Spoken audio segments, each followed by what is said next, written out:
በስመ አብ ወወልድ ወመንፈስ ቅዱስ አሐዱ አምላክ አሜን። በስመ አብ ወወልድ ወመንፈስ ቅዱስ አሐዱ አምላክ አሜን። በስመ አብ ወወልድ ወመንፈስ ቅዱስ አሐዱ አምላክ አሜን።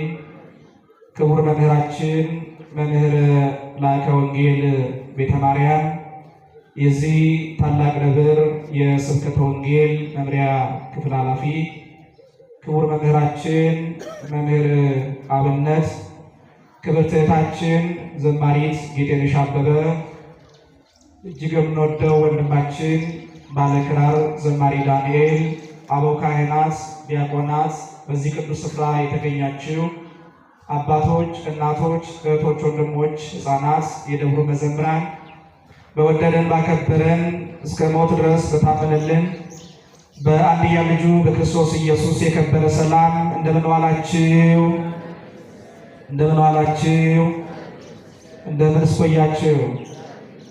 እግዚአብሔር ይመስገን ብለን እንድናመሰግን የተቀረልን መከራ፣ ኃጢአት፣ በደል፣ መለያየት፣ ክፋት ከበረታበት ዓለም ለይቶ በቅድስናው አውደ ምሕረት እንድንሰባሰብ ያደረገን የሁላችን አስገኚ የሁላችን ፈጣሪ መጋቢ ዓለማት ፈጣሪ ዓለማት ሠራይ ዓለማት ቅዱስ እግዚአብሔር ክብርና ምስጋና ለስሙ ይሁን።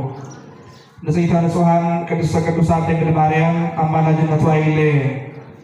ለጻድቁ ለአባታችን ማኅፀንን ለሚፈታ ልጅ ለሌላቸው መካኖች ልጅን የሚሰጥ ጸሎቱ በእግዚአብሔር ዘንድ ተቀባይነት ያለው ታላቁ መናኝ ቅዱሱ አባ ኪሮስ ለሚታሰብበት ወርኃዊ ክብረ በዓል እንኳን አደረሳችሁ አደረሰን። ያደረሰን እግዚአብሔርን ከፍ አድርጋችሁ አመስግኑ። የጻድቁ በረከት በሁላችን ላይ ይደር። እንደ እግዚአብሔር መልካም ፈቃድ የምንነጋገርበት የትምህርታችን ርዕስ የተወደደ ሐዋርያ በዕብራውያን ክርስቲያኖች በላከው መልእክቱ በምዕራፍ 6 ቁጥር 15 ላይ ያለውን ኃይለ ቃል መነሻ አድርገን እንማማራለን። የሚያስተምር እግዚአብሔር ነው፣ የሚገስጽ እግዚአብሔር ነው። እግዚአብሔር አምላክ ለሁላችንም ሚስጥሩን ጥበቡን ይግለጥልን። ቃሉ እንዲህ ይላል፣ እርሱም ከታገሰ በኋላ ተስፋውን አገኘ። እስኪ በሉ ሁላችሁ እርሱም በሉ እስኪ ከታገሰ በኋላ ተስፋውን አገኘ። ምን ካለ በኋላ? በደንብ ንገሩኝ። ምን ካለ በኋላ? አይሰማም። አሁን ንገሩኝ። ምን ካለ በኋላ? ምኑን አገኘ? ምኑን አገኘ? በዚህ ኃይለ ቃል መነሻነት እንነጋገራለን።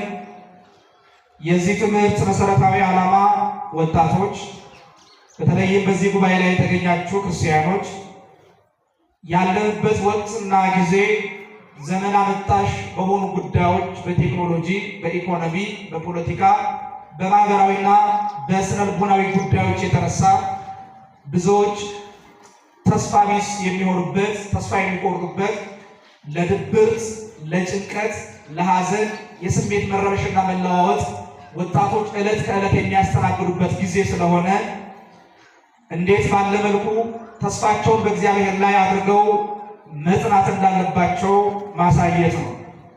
ስለዚህ ሁላችሁም ኦርቶዶክሳውያን ይህን ትምህርት እግዚአብሔር ለእኔ ይናገረኛል ብላችሁ ልባችሁን ከፍታችሁ አድምጡ።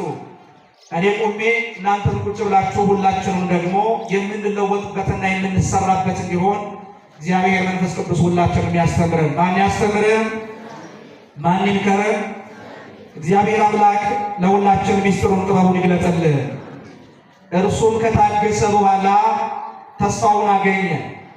ቅዱስ ጳውሎስ በዚህ ክፍለ ንባብ ውስጥ የሚያስረዳውና የሚናገረው ወይም ተስፋውን ያገኘው ማን እንደሆነ እንድንረዳ ከፍ ብለን በማንበብ ወደ ዋናው ርዕሳችንና ትምህርታችን እንግባ።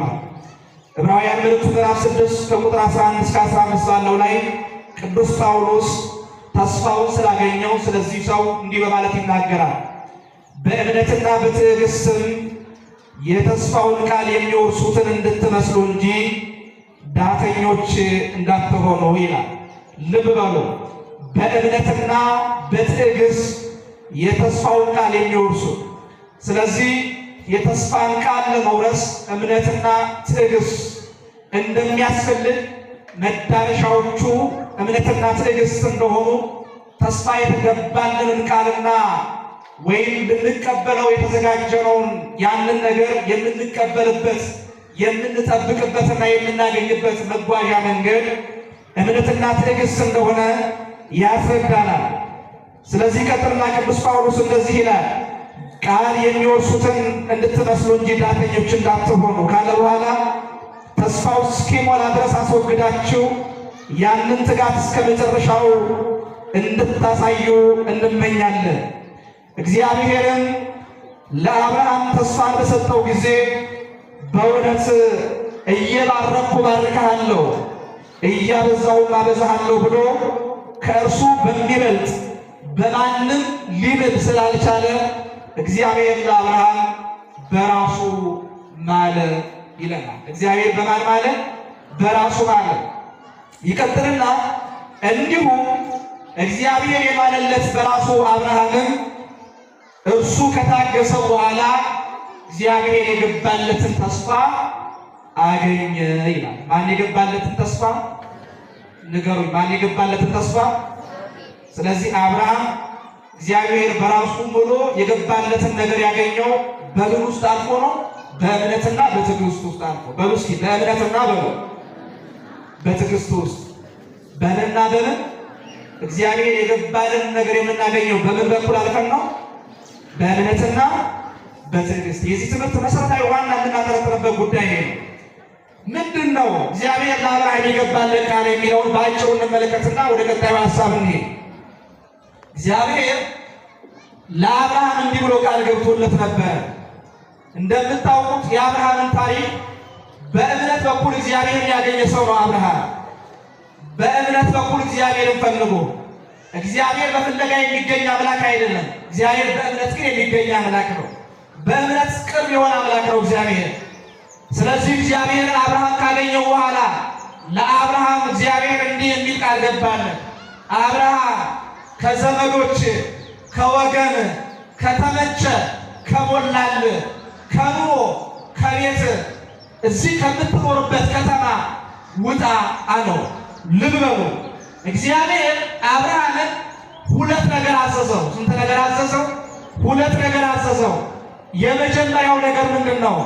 ከዘመድ ከወገን ከካራን ውጣ ተለይ፣ እኔ ወደማሳይ ስፍራ ወደ ከነዓን ግባ አለው እና ይህን ካለው በኋላ እግዚአብሔር ሁለት ቃል ገባለት።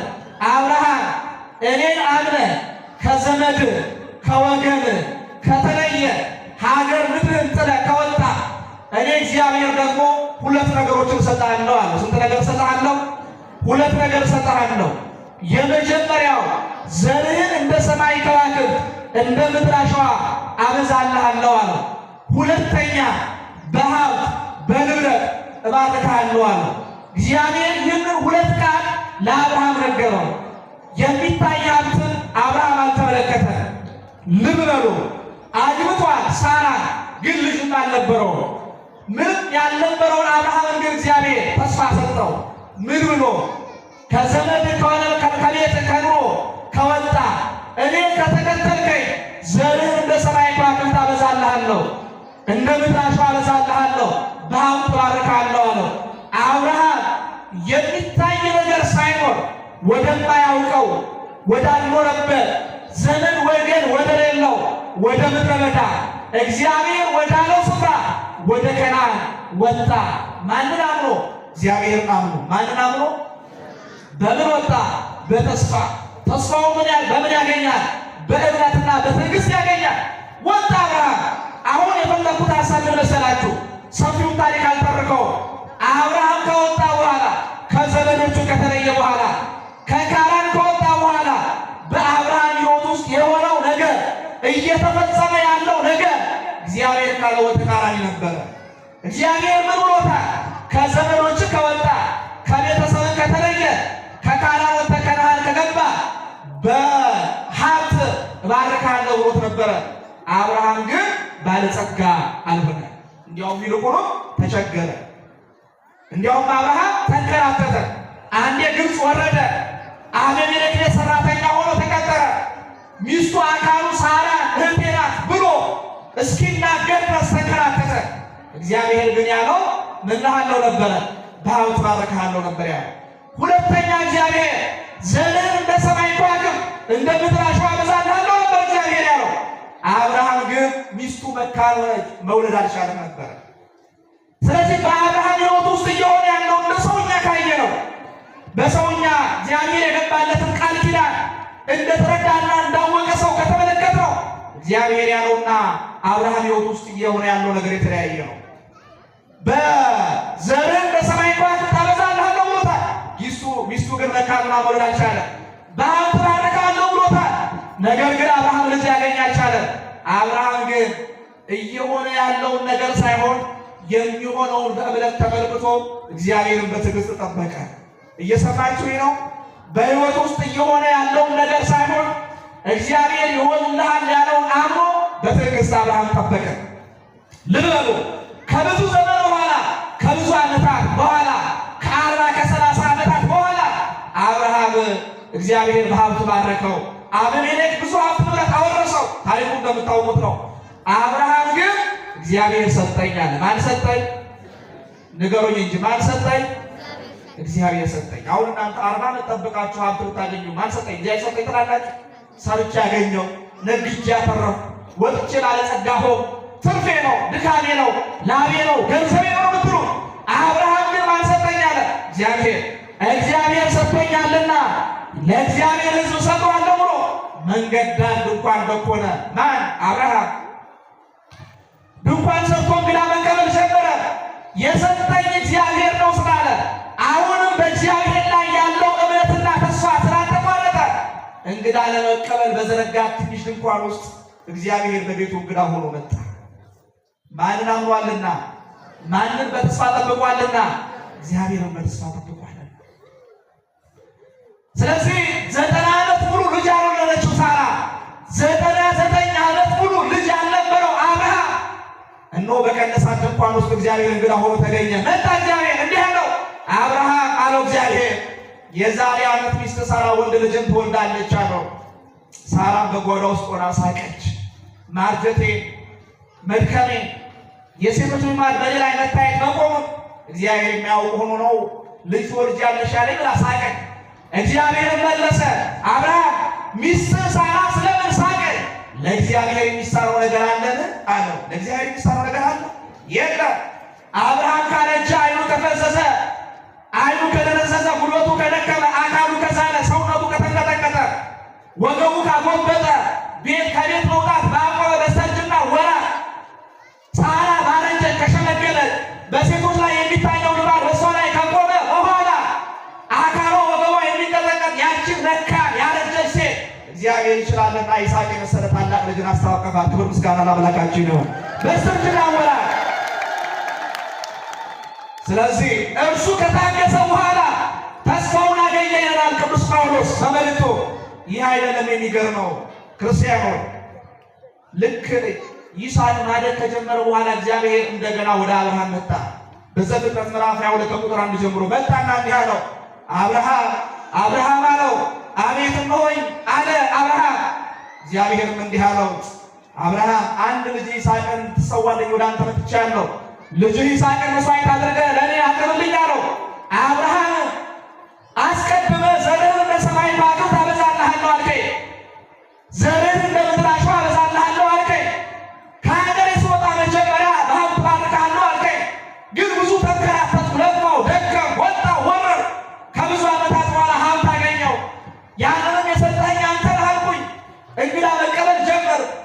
ልጅ ልመናዬን ካቆምኩ በኋላ በስተርጅናዬ መጥተህ ልጅ ሰጠኸኝ። በጠየቅኩበት ወራት ሳይሆን በትዕግስት እየጠበቅኩ ሳለ ልጅ ሰጠኸኝ። ታዲያ መጦሪያዬን ስዝል ስደክም አልጋ ላይ ውሃ የሚያጠጣኝን፣ አይኖቼ አያዩም ደካማ ነኝ ወደ ውጭ የሚያወጣኝን፣ ልጅ ከፍ ባለ ሰዓት እንዴት መስዋዕት አድርገህ ታቀርብልኛል አቅርብልኝ ትለኛለህ አላለም አብርሃም። አምላኬ ሆይ አንተን የሰጠኸኝ ለአንተ እሰጥሃለሁ ብሎ ልጁን መስዋዕት ያቀርብ ዘንድ ይዞ ወጣ። እኛ ብንሆን ክርስቲያኖች እዚህ ውስጥ ያላችሁ ወጣቶች በደንብ አዳምጡ። ዘራችሁ እንደ ሰማይ ከዋክብት ይበዛል ተብላችሁ እግዚአብሔር ነው ሰው አይደለም ያላችሁ። ዘራችሁ እንደ ምድር አሸዋ ይበዛል ተብላችሁ አንድ ልጅ ብቻ እግዚአብሔር ሰጥቷችሁ ያ የሰጣችሁን ልጃችሁን መልሶ ስጡ ቢላችሁ ምን ትሉታላችሁ? ክርክር አገር ከእግዚአብሔር ጋር ምን ብለህ ነበር ከሀገር የወጣው? ምን ብለህ ነበር ከዘመድ የተለየው? ምን ነበር ሀብቴን ጥዬ አንተን አምኜ የተከተልኩት? አንተን አምኜ አንተን ተስፋ አድርጌ ሁሉም ትቼ ከሀብት ንብረቴ ተለይቼ ከዘመዶቼ ተቆራርጬ አንተን ዘመድ አድርጌ በወጣው ምድረ በዳ አንዴ ግብፅ አንዴ ከነዓን ስንከራተት ኖርኩኝ። በስተርጅናዬ ደግሞ የሰጠኸኝ ልጅ መልሰህ የገባህልኝን ቃል ትተህ ዳግመኛ የሰጠኸኝ ልጅ መልሰህ ትወስዳለህ ነበር እኛ የምንለው። አብርሃምን ግን ተስፋውን እስኪያገኝ ድረስ በትዕግስት ተጠበቀ። ልጅህን ስጠኝ አልከኝ አለው። ወጣ። ልጁን ይዞ እንጨት አሸክሞ እሳት አስይዞ እሱ ካራውን ይዞ ወጣ። መንገድ ላይ ይስሐቅ ጠየቀ። አባቴ ከዚህ በፊት መስዋዕት ለማቅረብ ስንሄድ አንተ የመስዋዕቱን በግ ትይዝ ነበረ፣ የት አለ መስዋዕቱ በግ አለው። አብርሃም መለሰ እግዚአብሔር ያዘጋጃል አለ። ማን ያዘጋጃል? ንገሩኝ፣ ማን ያዘጋጃል? እግዚአብሔር ያዘጋጃል። ታዲያ ተስፋ የሚያስቆርጥ ነገር ወደ ሕይወታችሁ ሲመጣ፣ መውጫ ቀዳዳ ሲጠፋባችሁ፣ ሕይወት ሲጨልምባችሁ፣ የደካችሁት የዳሳችሁት የሰራችሁት አልባረክ ሲል እግዚአብሔር ያዘጋጃል ብላችሁ ለምን አታምኑ? አብርሃም በጥላ ውስጥ ሆኖ ካመነ አካሉ ሆነ ቤተክርስቲያን ውስጥ ያለን እኛ እንዴት በእግዚአብሔር አናምነን? እግዚአብሔር ያዘጋጃል አለ። አብርሃም የሚታይ ታምር እግዚአብሔር ያደረገው ነገር በመጽሐፍ የተጻፈ ነገር አላነበበም፣ ግን በእምነት እግዚአብሔር ተስፋ አደረገ። እግዚአብሔር ያደረገላቸው ወድቀው የተነሱ አዝነውባቸው የታበሰ ታመው የተፈወሱ ብዙ የተደረገላቸው ሰዎች ምስክሮች አሉ። ግን እግዚአብሔር ያዘጋጃል የሚል እምነት ዛሬ የለንም ኦርቶዶክሳውያን። ባጣነው በጎደለብን ባልሆነልን ነገር እግዚአብሔር ያዘጋጃል ማለት በልበድ ያስፈልጋል። እግዚአብሔር ያዘጋጃል አለ። ወጡ፣ ተራራው ላይ ደረሱ። ይስሐቅንም መስዋዕት አድርጎ ሊያቀርበው ዘንድ ተነሳ። አብርሃም ይስሐቅን መለሰ፣ አባቴ ሆይ አይኖቼን አይተህ እንዳትራራልኝ ቀና አድርገህ ሳይሆን አጎንብሰህ ሰዋኝ አለው። የሚገርም ነው። እንዴት ያለ ታዛዥ ነው! ታዘዘ። ካራውን አነሳ። በዚህ ጊዜ እውነትም እግዚአብሔር ያዘጋጃል ብሏልና እግዚአብሔር በመልአኩ በኩል ልኮ በልጅ ላይ ያነሳውን ካራ መልስ ብሎ በዕፀ ሳቤቅ የተያዘ በግን ሰጠው። ክብር ምስጋና ለአምላካችን ይሁን። አንድ ነገር ልንገራችሁና ወደ ቀጣዩ ሀሳብ ልሂድ። እግዚአብሔር ለአብርሃም ወይም እንደ ሰማይ ከዋክብት ዘሩን ለማብዛት እግዚአብሔር ለአብርሃም 12፣ 15፣ 20 ልጅ መስጠት አላስፈለገው። አንድ ይስሐቅን ሰጥቶ እስራኤላውያን በሱ እንዲጠሩ አደረገ። እግዚአብሔር ይችላል አይችልም? አንድ ይስሐቅ ማንን ወለደ? ያዕቆብን ወለደ።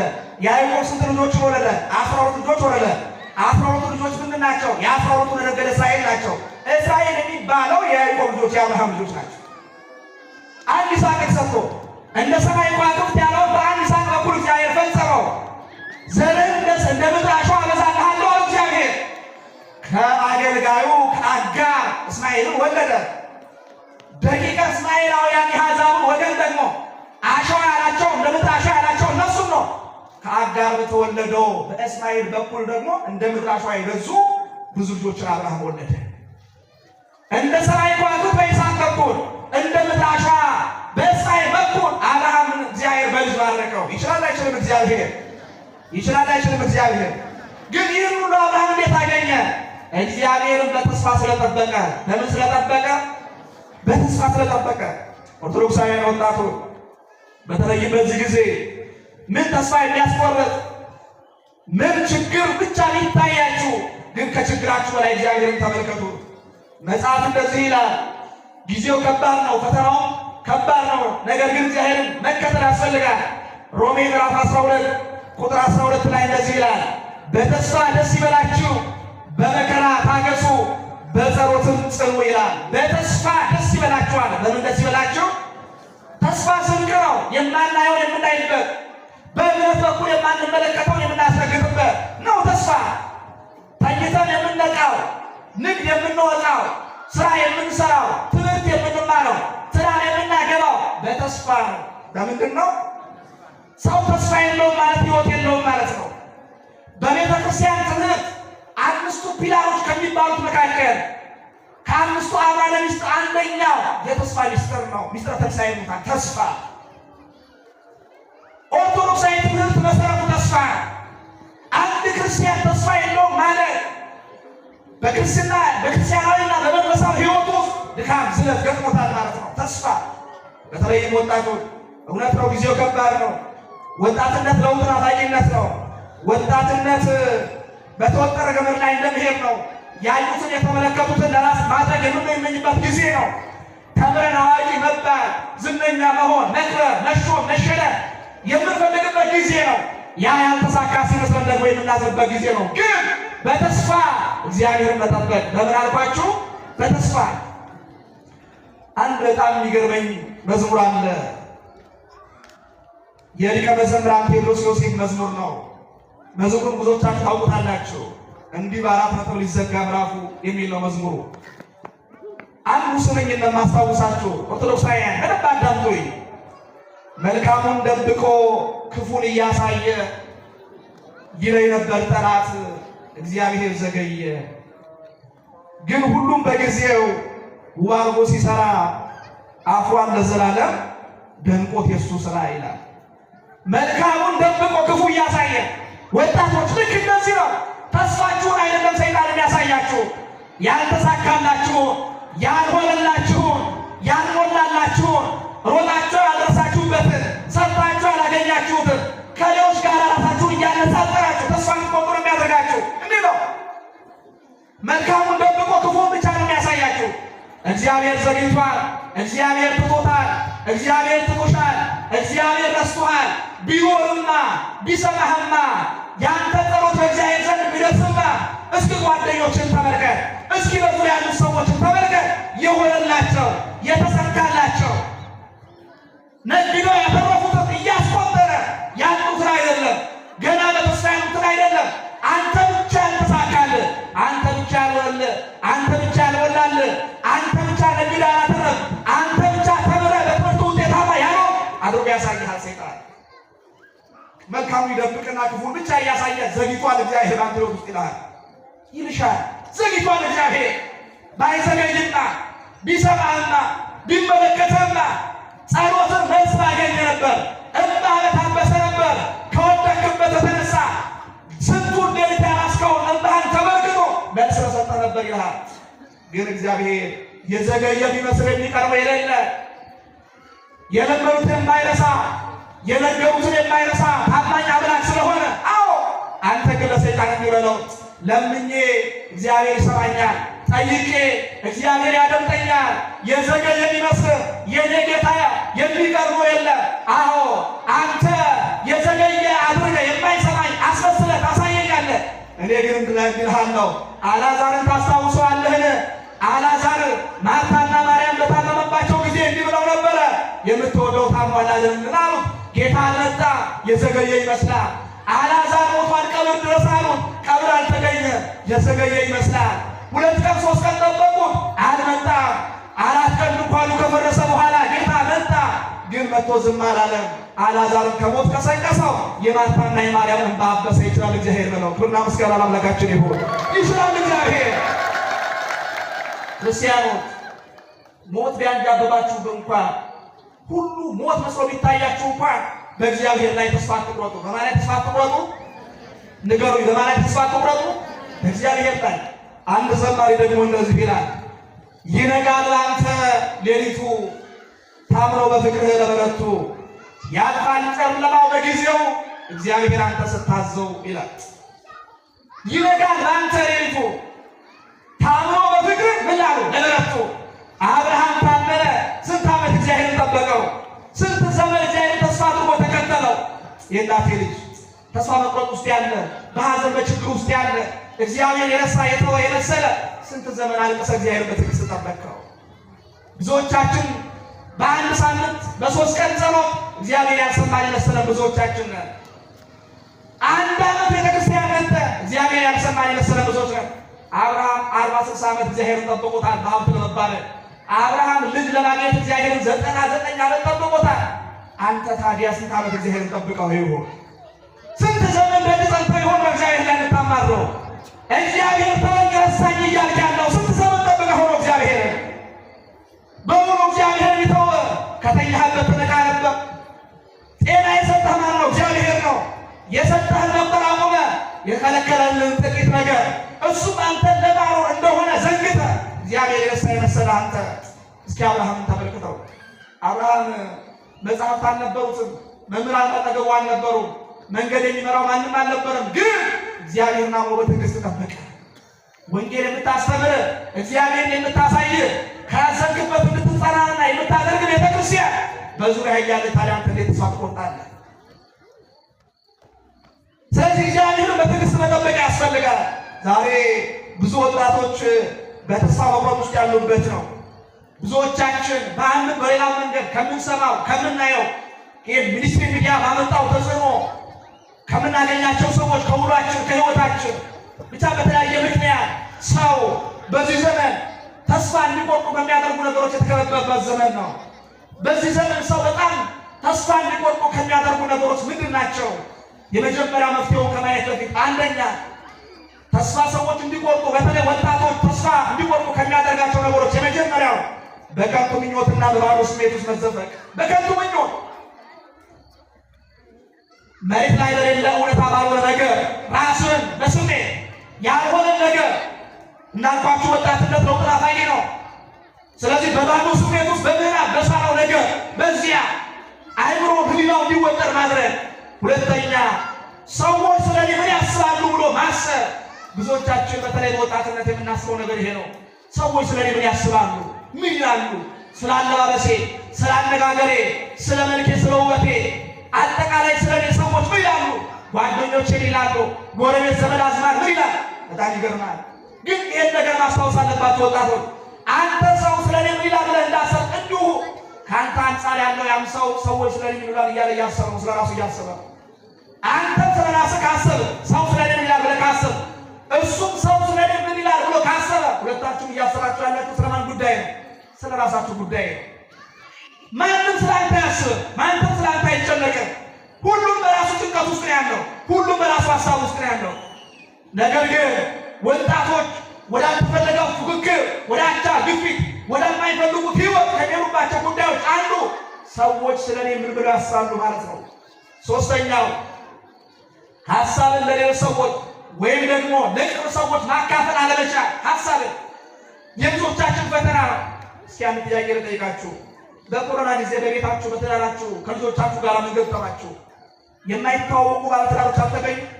መጀመሪያ የሚያውቃት ሚስቱን በስራ ምክንያት ውሎ እየገባ እስከሚያውቃት ድረስ ባህሪው ተቀይሮ የእሱም ባህሪ ተቀይሮ የልጆቻቸው ባህሪ ያሉበት ሁኔታ ሳያውቁ እንደ አዲስ እኮ የተዋወቁ ሰዎች እኮ አሉ። በኮሮና ጊዜ ቤት መዋል ሲጀምሩ ማን ነው በቤት ውስጥ ስለገጠመው ችግር ሚስት ለባሏ ስትናገር ባል ጆሮ ሰጥቶ የሚያዳምጣት?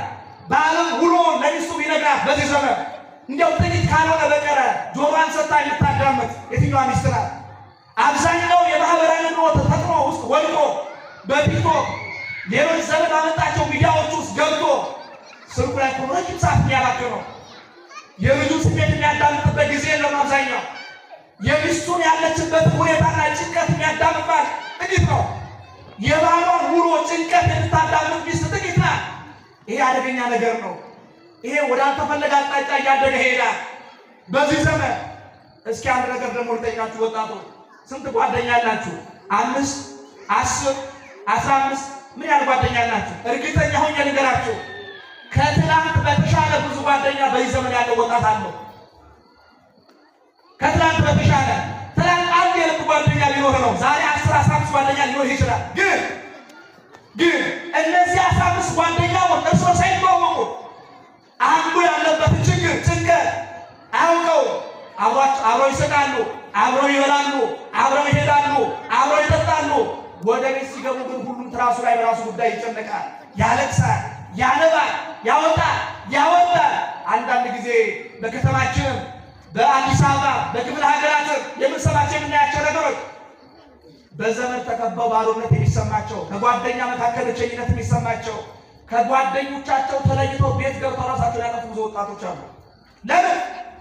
ያሉበት ሁኔታ ማንም አያውቅም። ለምን ጓደኛ ስለስ ልብ ለልብ ተገናኝቶ ያለበት ሁኔታ አይናገርም። ቢናገርም ልብ ሰጥቶ የሚያዳምጠው የለም።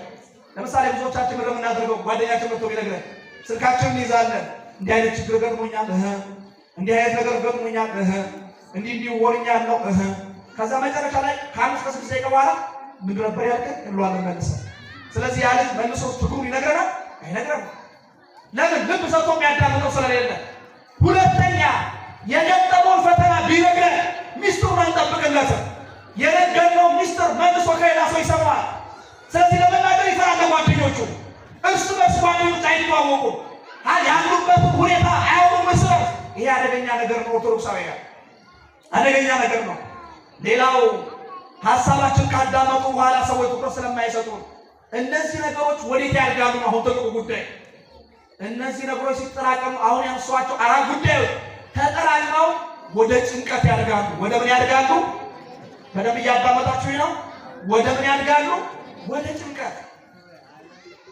በከንቱ ምኞትና ሀሳብ ተጠምደን መፍትሄ ካላገኘን፣ ሰዎች ስለኔ ምን ያስባሉ ብለን መልስ ካላገኘን፣ ሀሳባችን ለሰዎች ካላካፈልን፣ ሀሳባችን ለሌሎች ነግረን መፍትሄ ካልሰጡ ያ በውስጣችን የሚመላለሰው ጭንቀትና ችግር ወደ ተስፋ መቁረጥና ወደ ጭንቀት ያድጋል። ጭንቀት ደግሞ ምን ይፈጥራል? ወይም ደግሞ ወደ ጭንቀት እንዲያድግ ይህ ሀሳብ የሚያደርገው ምንድን ነው? አንደኛ ሰው ከማሰብ አቅሙ በላይ እንዲያስብ ያደርገዋል። በሉ እስኪ ከማሰብ በሉ አቅም በላይ ማሰብ። ከምን በላይ?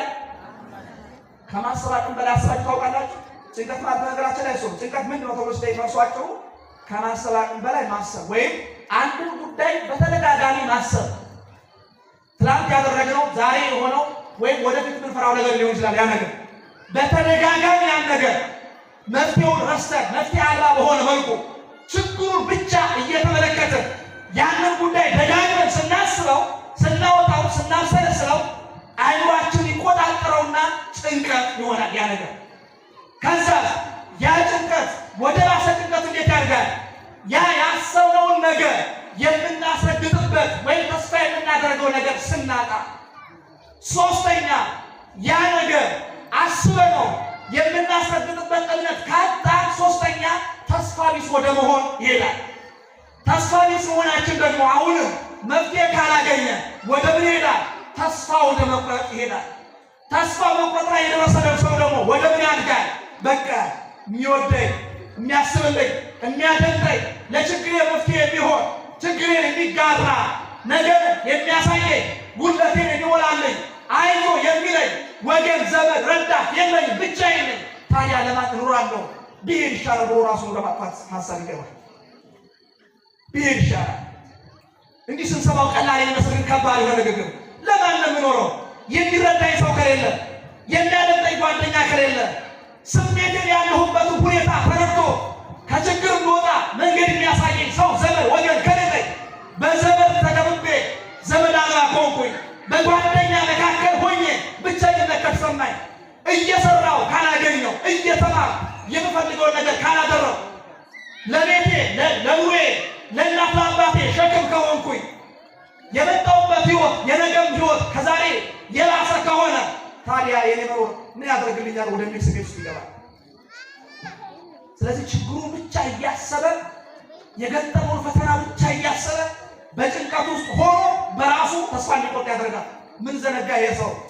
ከዚህ ሁሉ ችግር ሊያሻግረው የሚችለው፣ ሁሉ ቢተወው የማይተው፣ ሁሉ ቢጠላው የማይጠላው፣ ሁሉ ፊቱ ቢያዞርበት የማያዞርበት፣ ሁሉ ቢከዳው የማይከዳው፣ ሁሉ መፍትሄ ባይሆነው መፍትሄ የሚሰጠው፣ በጠሉን ወዳጆቻችን፣ በራቁን ቤተሰቦቻችን፣ በተውን የእኛ ሰዎች መካከል ብቻችን ሆነ የማይጥለን፣ የማይረሳን፣ የማይተወን፣ ከናለንበት ችግር የሚደግፈን፣ ያወጣና ያሻግረን ዘንድ የታመነ እውነተኛ ወዳጅ እግዚአብሔር መኖሩን ይረሳል። አምላክ እንዳለው ይረሳል። ጌታ እንዳለው ይረሳል። ታዲያ እንዲህ ያለ ፈተና ውስጥ ያለ ሰው ምን ማድረግ አለበት? ባጭሩ አጠራጥራ አድርጌ ከሰዓት አንጻር ትምህርት ልጠቅልን። እንዲህ ያለ ሁኔታ ውስጥ ያለ ሰው ምን ያድርግ? ወይም እንዲህ ካለ ሀሳብ ውስጥ ለመውጣት ምን ያድርግ? የመጀመሪያው ተስፋውን በእግዚአብሔር ላይ ማድረጉን አይርሳ። በሉ እስኪ ተስፋውን በሉ ነገሩ ይበልም። ተስፋውን በሉ በእግዚአብሔር ላይ ማድረጉን አይርሳ። ተስፋውን በማለት መዝሙረ ዳዊት መዝሙር 39 ቁጥር 7 ላይ እንደዚህ ይላል፣ አሁንስ ተስፋዬ ማን ነው ይላል ዳዊት። ከዛ በኋላ ይመልሳል፣ እግዚአብሔር አይደለምን ይላል። ማን ነው ይላል? እግዚአብሔር አይደለምን? በተራኩ በወደኩ በዱር በገደል ከአናብስት ጋር ስታገል አባቴ ረስቶኝ በጎቹን እየጠበቁ ያስታወሰኝ እግዚአብሔር አይደለምን? አሁን ብሸነፍ በቤተ መንግስት ብሎ አሁንስ ተስፋዬ ወታደር ነው ሀብት ነው እውነት ነው አይደለም? ተስፋዬ እግዚአብሔር ነው ይላል። ተስፋ ማን ነው? ንገሩኝ ወጣቶች፣ ተስፋችሁ ማን ነው? ብታጡ ተስፋችሁ ማን ነው? ብታዝኑ ተስፋችሁ ማን ነው? ብትጨነቁ ተስፋችሁ ማን ነው? ከመቃብር ሊያወጣችሁ ከእሳት ሊያሻግራችሁ የዛሬውን እንደ ተራራ የገዘፈ ችግራችሁ ሜዳ ሊያደርግ የታመነ እግዚአብሔር ከእናንተ ጋር ነው። ይሄን እንዳትረሱ። ተስፋችሁ እግዚአብሔር እንዳትረሱ። ተስፋዬ እግዚአብሔር ነው ይላል በአምላክ ቅዱስ ዳዊት። የተወደደ ሐዋርያ ቅዱስ ጳውሎስን በዕብራውያን 11:8 ላይ አብርሃም የተባለው እርሱ አድርጎ ሊቀበል ወዳለው ስፍራ ለመውጣት በእምነት ታዘዘ፣ ወዴትም እንደሚሄድ ሳያውቅ እግዚአብሔርን አምኖ ወጣ ይላል። ማን አምኖ ወጣ? በቃ ከችግር በላይ እግዚአብሔርን አምነህ ውጣ። ከጭንቀት በላይ እግዚአብሔርን አምነህ ውጣ። ካጣኸው ነገር በላይ እግዚአብሔርን አምነህ ውጣ። የሌለን ነገር እየቆጠርክ እግዚአብሔር እንደረሳ አታድርግ። እግዚአብሔር አንተን አይረሳም። እንኳን አንተን የራስ ፀጉር እንኳን በእግዚአብሔር ዘንድ የተቆጠረ ነው። እግዚአብሔር በትዕግስት ጠብቀው። ለታገሱ ሁሉ የሚያደርግ አምላክ ነው። ኢዮብን ተመልከተው። አዎ ኢዮብ ጻድቅ ቅዱስ ሰው ነው መጽሐፍ እንደሚነግረን። ግን አንተ እንደ ኢዮብ ቅዱስ ነህ፣ ንጹሕ ነህ፣ እግዚአብሔር በሙሉ ልብ የምትወድ ሰው ነህ። ኢዮብ እንዲያለ ቅድስና እያለው ግን በቁስል ተመታ፣ ሀብት ንብረቱን አጣ፣ ልጆቹን በአንድ መቃብር ቀበረ። ሚስቱ እግዚአብሔር ስለምና ሞት አለችው። ግን እግዚአብሔር በተስፋ ጠበቀ። ማንም በተስፋ ጠበቀ? ማንም በተስፋ ጠበቀ? እግዚአብሔር። ስለዚህ ምንም ነገር ብታጣ፣ ያለ ሀብት ንብረት ብታጣ፣ ጤናን ሰላምን ብታጣ፣ ትዳር ችግር የገጠመው ቢመስልህ ለመፍታት እንዳታስብ፣ በተስፋ እግዚአብሔርን ጠብቀው። ማንም? እግዚአብሔር። ሁለተኛ በፈተና ጊዜ ወይም በችግር ጊዜ ሁሉ ጊዜ ተስፋህን በእግዚአብሔር ላይ ማድረግን አትርሳ። መጽሐፍ እንደዚህ ይላል በአንደኛ ቆሮንቶስ ምዕራፍ 10 ቁጥር 13 ላይ ለሰው ሁሉ ከሚሆነው በቀር ምንም ፈተና አልደረሰባችሁም፣ ነገር ግን ከሚቻላችሁ መጠን ይልቅ ትፈተኑ ዘንድ የማይፈቅድ እግዚአብሔር የታመነ ነው፣ ትታገሱም ዘንድ እንድትችሉ ከፈተናው ጋር መውጫውን ደግሞ ያደርግላችኋል ይላል። አዎ በእምነትና በትዕግስት ስለጠበቁት እግዚአብሔር መውጫ መንገዱን ያደርጋል ይላል። በሉ ሁላችሁ በእምነትና በእምነትና በትዕግስት በተስፋ ለጠበቁት እግዚአብሔር መውጫ መንገዱን ያዘጋጃል። እግዚአብሔር መውጫ መንገዱን ያዘጋጃል። በሉ እግዚአብሔር መውጫ መንገዱን ያዘጋጃል። በምን ስንጠብቀው? በትዕግስት በተስፋ በእምነት። በትዕግስት በእምነት በተስፋ የጠበቁትን ሁሉ እግዚአብሔር መውጫ መንገዱ። ኢዮብን ታሪክ ስለምታውቁት ነገራችሁ። በትዕግስት ተጠበቀ። ሀብቱ ተመለሰለት አልተመለሰለትም? ኢዮብ ጤናው ተመለሰለት አልተመለሰለትም? ዳግም በልጅ እግዚአብሔር ባረከው አልባረከው? ባረከው። ለምን? በእምነት በትዕግስት በተስፋ ማን ስለጠበቀ? እግዚአብሔር። ታዲያ ወጣቶች ተስፋ እንዳትቆርጡ በእግዚአብሔር ላይ። በብዙ ነገር ተስፋ ልትቆርጡ ስላላችሁ፣ ያመናችሁ ሲገዳችሁ በሰው ተስፋ ልትቆርጡ ስላላችሁ፣ ተስፋ ያደረጋችሁ ሰው ቢጥላችሁ በሱ ተስፋ ልትቆርጡ ስላላችሁ፣ ግን በእግዚአብሔር ተስፋ እንዳትቆርጡ። በእግዚአብሔር በአምላካችሁ በጌታችሁ በእርሱ ተስፋ እንዳትቆርጡ። ሌላው ሶስተኛው በክርስቶስ ከሆነው በቀር በውኑ ባንተ ሆኗልን? በሉ እስኪ በክርስቶስ በሉ በኢየሱስ ከሆነው በቀር በእኔ ሆኗል? በሉ እስኪ በእኔ ሆኗል በሉ። በክርስቶስ ከሆነው በላይ በእናንተ ሆኗል? በእናቱ በድንግል ማርያም ከሆነው በላይ በእናንተ ሆኗል? ክርስቶስ ወደዚህ ምድር ሲመጣ ምድር የጠበቀው የተወለደው ቤት ነው። በቤተልሔም በከብቶች ግርግም አይደለም፣ በተናቀ ስፍራ ለዓይን በከረፋ ለአፍንጫ በከረፋ ቦታ የተወለደው። ከዛ 2 ዓመት ሲሆነ ምድር የሆነው ሄሮድስ ሲገድለው ዘንድ ሲያሳለው ወደ ምድር የሰደደው ወደ ግብፅ 3 ዓመት ከብረ በኋላ ደግሞ እንደገና የተንከራተተ የት መጣ? ወደ ኢየሱስ ወደ ገሊላ ወደ ናዝሬት መጣ። ካደገ በኋላ ከማርያም ጋር 30 ዓመት ከሞላ በኋላ እንደገና ተጠመቀ። 3 ዓመት ከ3 ወር ሲያስተምር ምድር የገጠመው አንዴ ከቤተ መቅደስ ሲያባሩ ካለበት አላስወር ካለበት አላሳድር ሲሉ ክስ ሲፈልጉበት ከነገሥታት ጋር ያጣሉ ዘንድ የክስ መዝገብ ሲከፍቱበት ከሊቀ ካህናቱ ጋር ሲያጋጩ ክርስቶስ ሲፈተን ነው። ኋላም 33 ዓመት ከሞላው በኋላ በአንድ ቀን ተይዞ በአንድ ቀን ለፍርድ ቀርቦ በአንድ ቀን የሞት ፍርድ የተፈረደበት ክርስቶስ ኢየሱስ ብቻ። በእርሱ ከሆነበት በላይ ይሆናል። ወደ ኋላ ታስሮ ምራቅ እየተተፋበት በጅራፍ እየተገረፈ ወደ ቀራንዮ አደባባይ እየተወሰደ 6666 ግርፋት አጥንቱ እስኪቆጠር ድረስ ጀርባው በጅራፍ የደማ የቆሰለ ከሰውነቱ ላይ ስጋው እየተበጨቀ እስኪወጥ ድረስ ደሙ በምድር ላይ እንደውሃ እስኪፈስ ድረስ የሾህ አክሊል አድርገውበት እሾሁ በጭንቅላቱ እስኪገባ ድረስ መከራ አጥንተውበት በዚህ ብቻ ሳያበቃ የሚሰቀልበትን እንጨት አሸክመው ሲወድቅ በገመድ እየጎተቱ በዘንግ እየመቱ ያን ሁሉ መከራ እያደረሱበት ወደ ክርስቶስ ወጥቷል። ክርስቶስ ታዲያ በክርስቶስ ከሆነው በላይ ባንተ ሆኗል። አንተ ክርስቶስ ላይ ከደረሰው መከራ በላይ ባንተ ሕይወት ሆኗል። ያቺ ታናሽ ብላቴና በቤተ መቅደስ ያለች በላይ ተረጋግጧ የበላይ ምስጋና የሰጣች ፈተና ችግር የማታውቅ እድሜ ዘመኗን በቤተ መቅደስ ብቻ የኖረች ያቺ 15 ዓመት ብላቴና በ16 ዓመቷ ሕፃን ታቅፋ ሄሮድስን ይደርስባት ልጇን ሊገድሉባት እሱ በፈረስ ሲከተላት እሷ በባዶ እግሯ ስትንገላታ እሾህ ሲወጋት በግብፅ በረሃ እየወደቀች እየተነሳች እንባዋ እንደ ውሃ ያዘራች እንደ ወንዝ ጅረት በምድር ላይ እንባዋ እየወረደ ሄሮድስ ልጄን ገደለብኝ አንድ ልጄን አሳጣኝ እያለች እየተጨነቀች ስትሸሽ አንተ የድንግል ማርያምን ያክል ያለህን ነገር ለማጣት የጎደለብህን ነገር ወይም ደግሞ አለኝ የምትለው ነገር ለማጣት ያን ያህል ከድንግል ማርያም በላይ ተንገላታሃል። ከኢየሩሳሌም ግብፅ ድረስ ተሰደሃል።